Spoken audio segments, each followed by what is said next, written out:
Question है या नहीं है? आप कहते हो कि भगवान नहीं है, तो ये जो नारियल का पेड़ है और नारियल जो भरा हुआ है, नारियल के अंदर में पानी कौन डाला?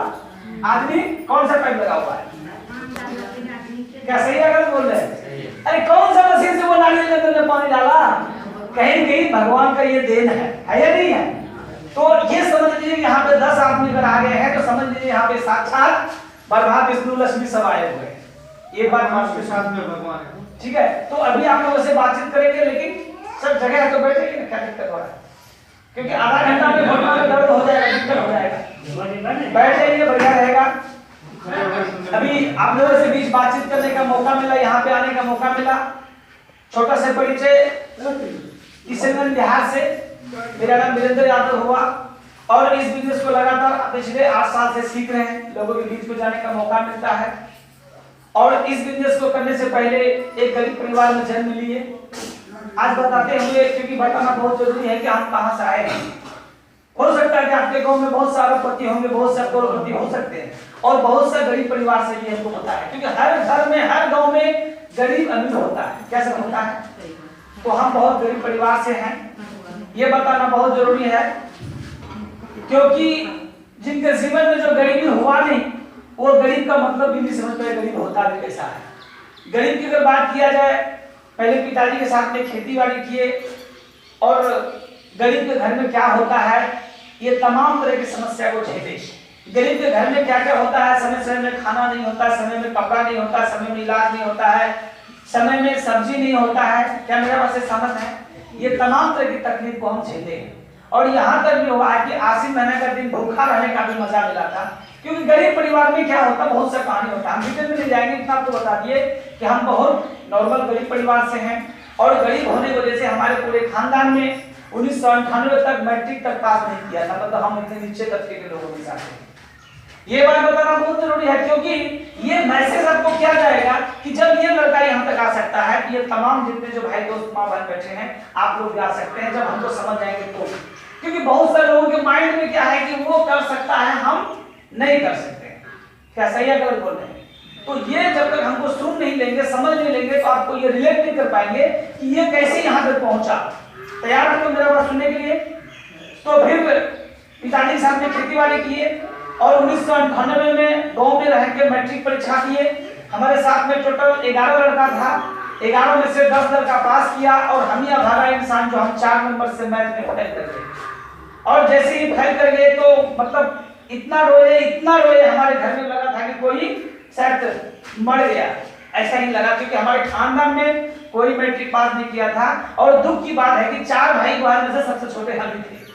उनका सपना था कि कम से कम ये परीक्षा में कम से कम मैट्रिक पास करें, क्योंकि हमारे खानदान में, हमारे गांव के लोग ताने मार रहे थे कि आपके खानदान में तो कोई मैट्रिक भी पास नहीं किया, काहे बात कर रहे हो, मतलब होता है ना। तो इस तरह के ताने सुनने का मौका मिल रहा था। फिर मैंने वहां से भाग करके लुधियाना गया और कभी कभी दिन में आ रहा था कि हमको सुसाइड कर लेना चाहिए। सुसाइड समझते हैं ना, मतलब आत्महत्या करना चाहिए। तो वो बुद्धि की काम है। मैंने फिर लुधियाना गया, वहां पे सिलाई का काम सीखे और लगातार हम 9 साल सिलाई की है। सिलाई समझते हैं? ये जो कपड़ा होता है, हम सिलाई करते थे वहां पे 8 से 10 हजार रुपया महीना, 9 साल काम किए। फिर उसके बाद मैंने कटाई का काम सीखा। ये जितने जो कपड़ा होता है हम कैसे लेकर कटाई कर रहे थे, मशीन खरीदे और 18 से 20 हजार रुपया महीना कमाने लगे। ये आज से 8 साल पहले की बात बता रहे हैं। हमारे अंदर में ईगो आ गया। जब आदमी पैसा कमाता है उसके अंदर में घमंड आता है। मेरा बात समझ है? जब इंसान पैसा कमाता है उसको घमंड आ जाता है, हमको पैसा है, हमको जमीन है, हमको तो एजुकेशन मतलब होता है, उसको बोलते लकवा लग गया। यानी कि जिसको अगर घमंड का बीमारी हो गया, ईगो हो गया, समझिए उसको लकवा लग गया। तो हमारे अंदर में एक बीमारी आ गया कि हम तो पैसा कमा रहे हैं, साला में तो साहब बन गया। मतलब क्या हुआ कि हम मास्टर थे और हमारे नीचे में 100 दर्जी थे। हम जो बोलते थे वो करते थे, मतलब हमको इज्जत मिलता था। लेकिन हम भूल चुके थे कि हम और कुछ करने के लिए यहाँ पे आए हैं, लेकिन हमको वो पता नहीं था। संडे का दिन मीटिंग में जाने का मौका मिला और मीटिंग में जाने के बाद पता चला कि आप जिंदगी में जो भी बनना चाहते हैं, आपका जो भी सपना है, वो सारा सपना पूरा हो सकता है। आप अपने माँ बाप का, आप अपने खानदान का, आप अपने गांव का, आप अपने देश का नाम रोशन कर सकते हैं। और वो बिजनेस है आरसे बिजनेस। और मैंने जैसे ही वो बिजनेस का नाम सुना, फिर उसका डिटेल में जानने की कोशिश किया कि ये बिजनेस क्या है, कैसे कौन सा कर सकता है। तो वहां पे बताया गया कि ये बिजनेस अनपढ़ लोग कर सकता है। मेरा बात समझ में आ रहा? ये बिजनेस कौन कर सकता है? जो अनपढ़ है। ये बिजनेस कौन कर सकता है? जो पढ़े लिखे हैं। ये बिजनेस कौन कर सकता है? जो लड़का है, लड़की है, जवान है, बूढ़े हैं, मर्द है, औरत है, किसी भी तबके का लोग, चाहे डॉक्टर, कलेक्टर, चाकर, इंजीनियर, कोई भी आदमी इस बिजनेस को कर सकता है। तो पहली बार हमको समझ में आया और एक बात सबसे अच्छा लगा कि ये बिजनेस बिना पूंजी का बिजनेस हो सकता है और गरीब आदमी के पास पूंजी होता नहीं है। और फिर मैंने इस बिजनेस को शुरुआत किया, ज्वाइन किया और ज्वाइन करने के बाद लोगों को जब बताना शुरू किए तो लोग समझ नहीं रहे थे।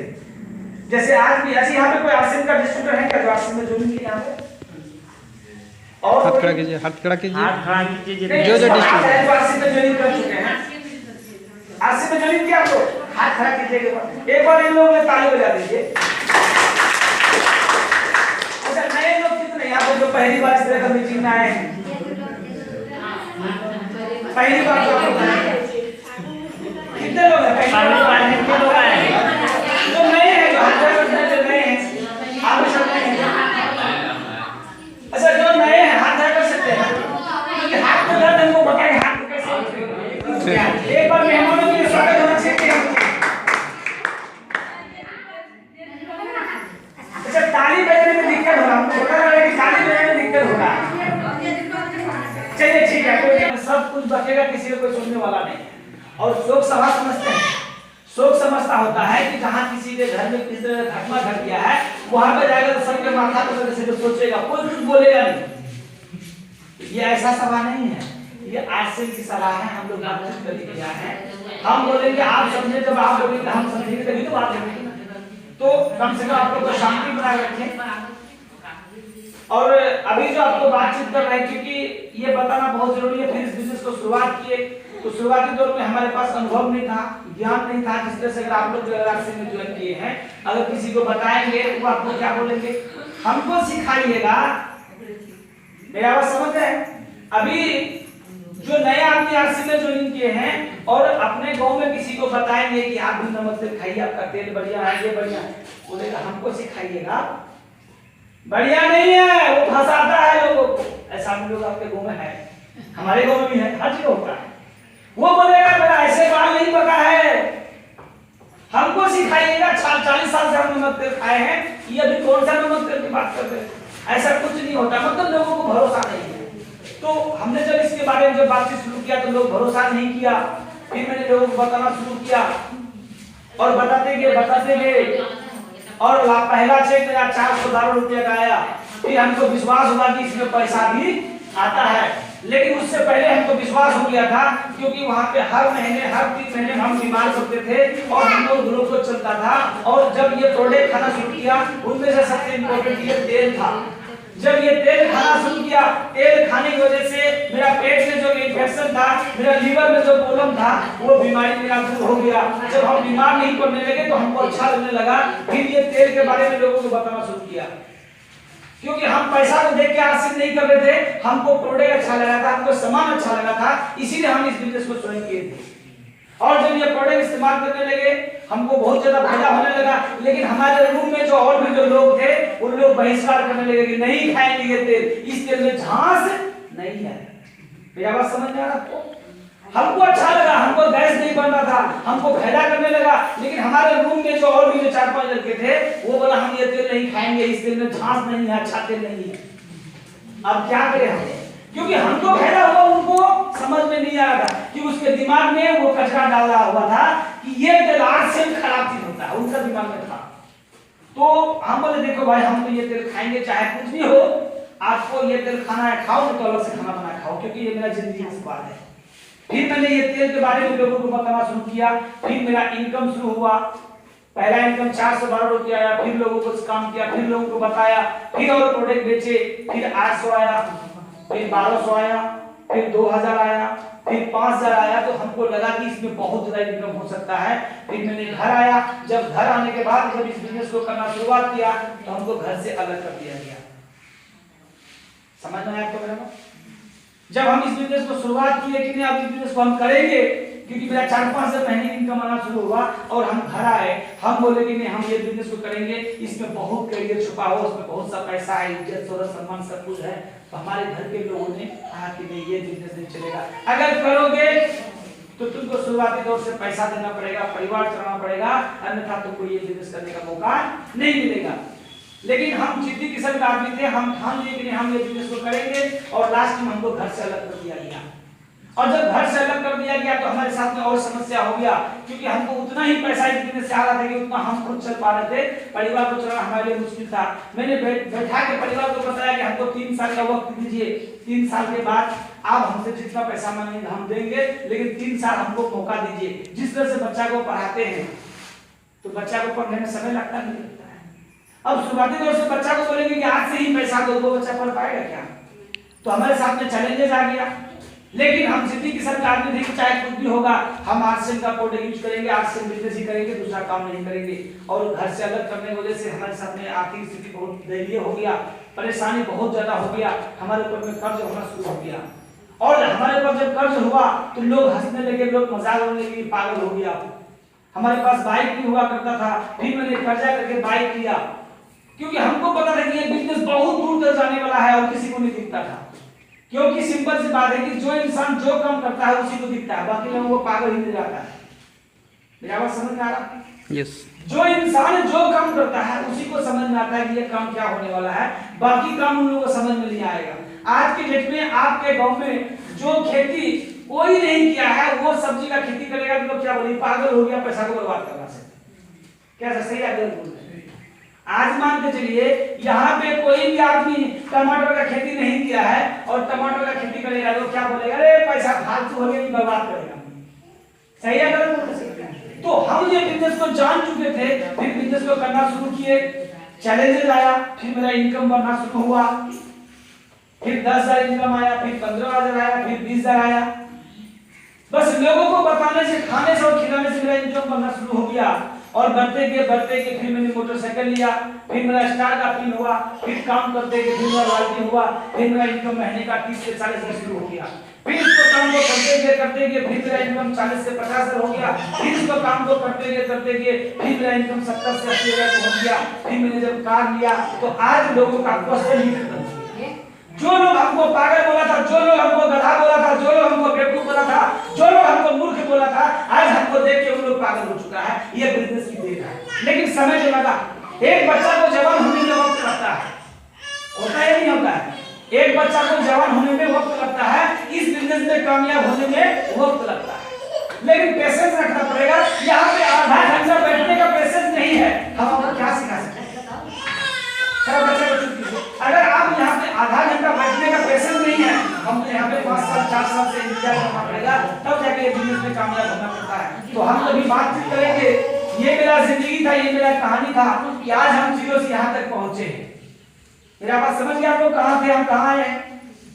आना चाहिए। आपको कभी सपना हो सकता है, हो सकता है। और अभी अजय जी बता रहे थे कि आरसीएम क्या है, यानी कि दुकान, यानी कि मार्केटिंग करने का तरीका है। पहले भी सामान लेते थे, आज भी लेना है। पहले भी नहाते थे, आज भी नहाना है। पहले भी खाते थे, आज भी खाना है। फर्क इतना है कि पैसा से नहाना है। समझ में आ रहा है? और के दुकान से लाते थे सामान, लेकिन आज आरसीएम के दुकान से लाना है। ताली, किसी को नींद लगा था, ताली बजा दे, तुम लोगों को फास्टिंग है और सोने का मौका नहीं मिलेगा, क्योंकि घर जाके बहुत सा काम है, आपको सोने का अच्छा खाना है। थोड़ा 10-20 मिनट ही बात करेंगे, आप लोग उतना परेशान नहीं करेंगे।